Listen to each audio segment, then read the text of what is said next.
बिस्मिल्लाहिर्रहमानिर्रहीम।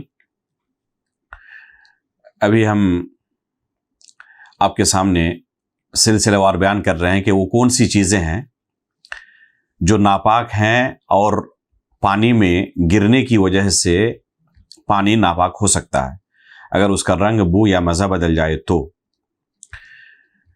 गुज़श्ता दर्स में आपके सामने बयान किया गया कि इंसान का पेशाब व पाखाना नापाक है और उसके गिरने की वजह से पानी नापाक हो सकता है।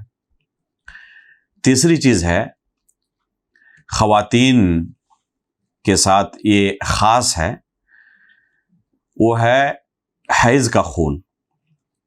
हैज़ का या निफास का खून ये नापाक है और ये खून अगर पानी में गिर जाए और पानी का रंग, बू या मज़ा बदल जाए तो ये पानी नापाक हो जाता है। इसके नापाक होने की दलील फातिमा बिन्त अबी हुबैश रज़ियल्लाहु ताला अन्हा की हदीस है जो सही बुखारी के अंदर मौजूद है। अम्मा आयशा रज़ियल्लाहु ताला अन्हा फरमाती हैं कि फातिमा बिन्त अबी हुबैश रज़ियल्लाहु ताला अन्हा अल्लाह के रसूल सल्लल्लाहु अलैहि वसल्लम के पास आई और आकर कहने लगी कि अल्लाह के रसूल, मुझे इस्तिहादे का खून बहुत ज़्यादा आता है, तो क्या इस वजह से मैं नमाज तर्क कर दूँ, नमाज छोड़ दूँ? तो अल्लाह के रसूल ने फरमाया कि नहीं, ये एक बीमारी है, हैज़ नहीं है ये।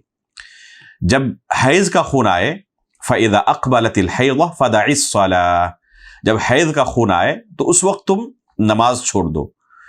व इज़ा अदबरत फ़ग़सिली अन्की दम, और जब ये खून आना बंद हो जाए तो इस खून को क्या करो, तुम धुल लो।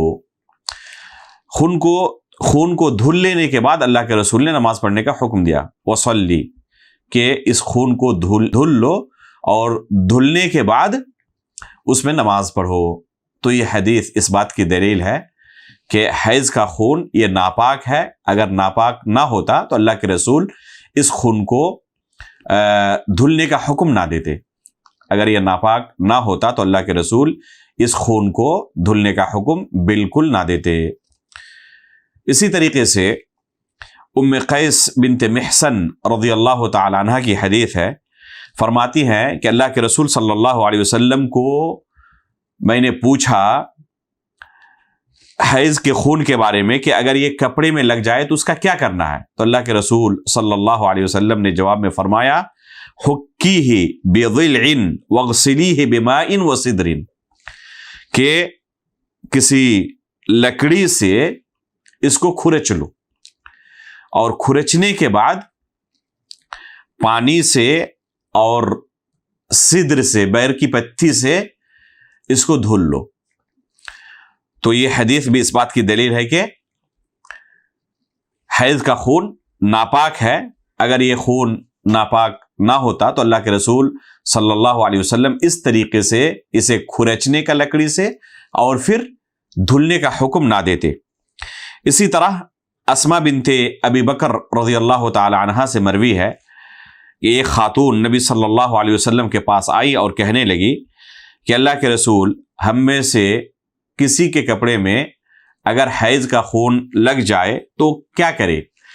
तो अल्लाह के रसूल सल्लल्लाहु अलैहि वसल्लम ने जवाब में फरमाया, तहुत्तुहु थुम्मा तुक़रिसुहु बिलमा थुम्मा तंज़हुहु थुम्मा तुसल्ली फ़ीह, कि ये क्या करे, इसे पहले खुरच ले और फिर पानी से उसे रगड़े और फिर उस पर पानी बहाए और फिर उसके बाद उसमें नमाज पढ़े। तो अल्लाह के रसूल सल्लल्लाहु अलैहि वसल्लम ने खुरचने का, रगड़ने का, धुलने का हुक्म दिया अगर किसी के कपड़े में हैज़ का खून लग जाए तो ये हुक्म अल्लाह के रसूल का इस बात की दलील है कि ये खून नापाक है।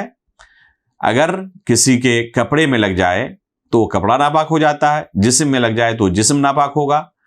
इसी तरीके से पानी में अगर गिर जाए तो ये पानी भी नापाक हो सकता है अगर इसका रंग या बू या मज़ा इस खून की वजह से बदल जाए।